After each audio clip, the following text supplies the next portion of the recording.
જે ભરૂચની દૂધધારા ડેરી છે તેમાં પણ કંઈક એવું બન્યું છે. અરુણસિંહ રણા અને એમની સાથે ઘનશ્યામ પટેલની પેનલ આમને સામને હતી અને એ પછી ભાજપે મેન્ડેટ જાહેર કર્યું 15 વ્યક્તિઓનું અને અરુણસિંહ રાણાના છે જે 3 ઉમેદવારો છે તેમનું સિલેક્શન કરવામાં આવ્યું અને એ પછી ઘનશ્યામ પટેલના જે 12 ઉમેદવાર છે તેમને મેન્ડેટ આપવામાં આવ્યું.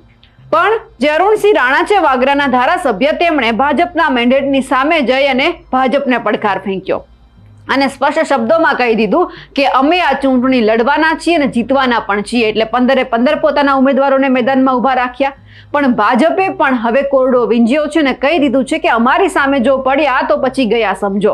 એટલે જે 3 ઉમેદવારોને જે મેન્ડેટ આપવામાં આવ્યું હતું તેમને એમ જ રાખ્યા છે અને બાકીના જે 9 ઉમેદવારો ઉભા રહ્યા હતા ભાજપના મેન્ડેટનો અનાદર કર્યો હતો એ 9 વ્યક્તિઓને ઘર ભેગા ભાજપે કરી દીધા છે. એટલે કે ભાજપમાંથી સસ્પેન્ડ કરી દેવામાં આવ્યા છે.